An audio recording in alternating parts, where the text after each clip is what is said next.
7 kekuatan militer Indonesia yang ditakuti dunia. Proses modernisasi militer Indonesia yang sudah dijalankan sejak tahun 2004 sampai saat ini, sudah menunjukkan peningkatan. Hal ini merupakan buah dari komitmen pemerintah Indonesia yang tidak ingin harga diri bangsa dilecehkan oleh negara lain. Belum sempurna, memang. Tapi sudah berada pada jalur yang cukup tepat untuk membawa perubahan berarti. Berikut 7 kekuatan militer Indonesia yang ditakuti dunia. 1. Anggota prajurit personel. Tentara Nasional Indonesia cukup membanggakan. Mereka adalah pahlawan di era kemerdekaan. Kegigihannya dalam berlatih begitu hebat, sehingga dapat menciutkan nyali negara manapun yang berniat mengganggu kedaulatan NKRI. Pada tahun 2016, dalam skala global, Indonesia menduduki urutan ke-12 dunia sebagai negara dengan kekuatan militer terkuat. Saat itu Indonesia berada di bawah Polandia dan di atas Australia. Dengan total populasi lebih dari 250 juta penduduk, jumlah personel militer Indonesia mencapai 129.075.188 orang. Bila dilihat secara keseluruhan, terdapat 107,5 juta lebih yang siap untuk maju berperang ketika dibutuhkan. Sejumlah 476.000 diantaranya adalah personel garis depan, yang didukung oleh sekitar 400.000 personel cadangan. Bahkan Indonesia juga memiliki Special Force Army atau biasa disebut Kopassus, salah satu unit khusus yang paling ditakuti di dunia. 2. Persenjataan darat. Kelengkapan alat persenjataan darat yang dimiliki, membuat militer Indonesia tak bisa dipandang remeh.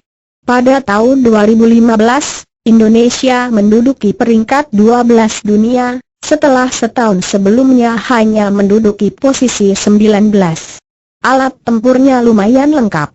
Untuk jenis tank, meliputi Main Battle Tanks, MBT, tank skala medium sampai tank perusak. Kendaraan darat untuk tempur tersebut berjumlah 468 buah pada tahun 2015 atau bertambah 94 buah dibandingkan tahun 2014. Militer Indonesia juga memiliki Armored Fighting Vehicles, AFVs, sebanyak 1089 unit, Self-Propelled Guns, SPGs, sebanyak 37 buah, Turret Artillery 80 buah dan Multiple Launch Rocket Systems, MLRs, sebanyak 86 unit. 3.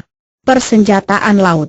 Indonesia sejak dahulu dikenal sebagai negara maritim karena banyaknya pulau yang terpisah oleh lautan. Sehingga, Indonesia terus berbenah membangun kekuatan armada militer lautnya. Indonesia secara keseluruhan memiliki peralatan, kendaraan dan persenjataan untuk digunakan di lautan sebanyak 171 buah. Jumlah tersebut terbagi atas corvette, 26 unit, kapal selam, 2 unit, coastal defense craft, 21 unit, dan mine warfare, 12 unit. 4. Persenjataan udara. Indonesia juga sudah memiliki banyak persenjataan udara, baik pesawat tempur hingga helikopter pengangkut yang juga bisa berfungsi dalam peperangan. Rusia adalah salah satu negara yang selalu menjadi langganan RI dalam pembelian alutsista udara. Tercatat, Indonesia pernah membeli sebanyak 10 jet tempur Sukhoi dari Rusia dan 8 helikopter Apache dari Amerika Serikat pada tahun 2013 lalu. Di tahun 2014, kendaraan tempur udara yang dimiliki Indonesia dalam data GFP tercatat sebanyak 381 buah, mencakup semuanya. Pada tahun 2015 jumlah itu bertambah menjadi 405 unit. Adapun jet tempur yang dimiliki Indonesia yakni sebanyak 30 buah, Fixed Wing Attack Aircraft sebanyak 52 buah, pesawat pengangkut sebanyak 187 buah, trainer aircraft sebanyak 104 buah dan helikopter, umum dan tempur, dengan total 153 unit. 5. Pasukan Elit Indonesia. Pasukan Kopassus TNI AT mengikuti geladi upacara peringatan HUT ke-70 TNI di Dermaga Indah Kiat, Merak, Cilegon, Banten, Sabtu, 3/10. Peringatan HUT ke-70 TNI yang akan dihadiri Presiden Joko Widodo pada 5 Oktober 2015 mendatang akan diadakan simulasi pertempuran darat, laut, dan udara yang diikuti ribuan prajurit TNI. Antara foto Yudi Mahatma Fort 15. Nama Kopassus, Komando Pasukan Khusus, sebagai pasukan elit Indonesia pasti sudah tak asing lagi bagi dunia. Kopassus pernah mengalami pertempuran dengan SAS, Special Air Service, yang merupakan pasukan elit Inggris di pedalaman Kalimantan.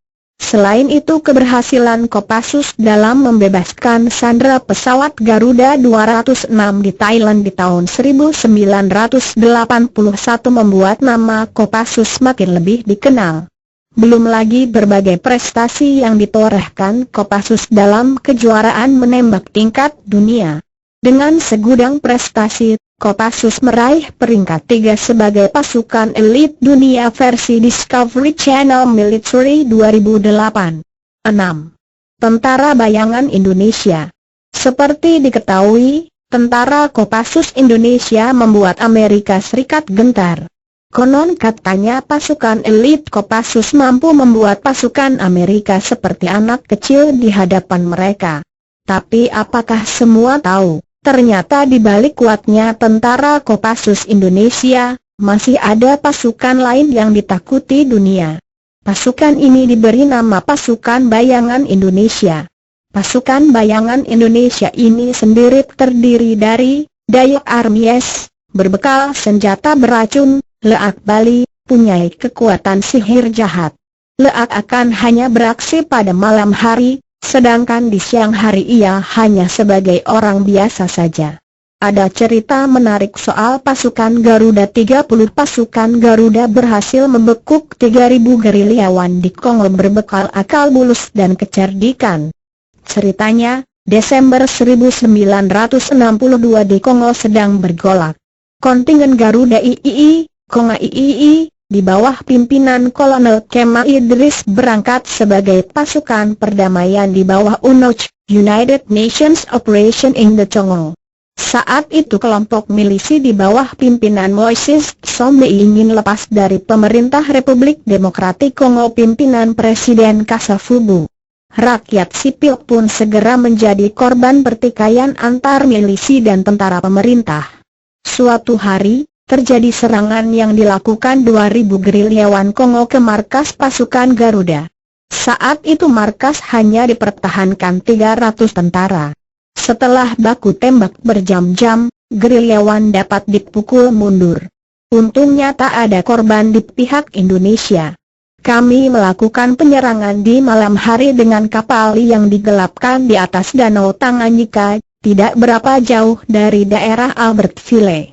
Pasukan kami yang berkekuatan 30 orang menyamar sebagai hantu, beber Kemal Idris. Kemal tahu 3.000 pemberontak itu sangat percaya tahayul. Mereka takut pada hantu spirites yang digambarkan berwarna putih dan melayang-layang di waktu malam. Maka 30 anggota pasukan Garuda itu berpakaian jubah putih dan segera menyerang. Melihat sosok-sosok putih bergerak-gerak, semangat mereka hilang sama sekali dan segera menyerah, kata Kemal. Dalam operasi kilat itu, ribuan gerilyawan Kongo ditangkap. Senjata-senjata mereka yang ternyata lumayan canggih disita. Dalam peristiwa itu hanya seorang prajurit TNI yang cedera. Salah seorang gerilyawan yang panik saat digerebek, melemparkan ayam yang tengah dibakarnya pada tentara Indonesia. 7. Nasionalisme Rakyat Indonesia. Kepala Staf TNI Angkatan Darat Jenderal Budiman mengatakan sistem pertahanan Indonesia berbeda dengan sistem pertahanan di negara lain. Sistem pertahanan RI mempunyai kekuatan pendukung, yakni rakyat.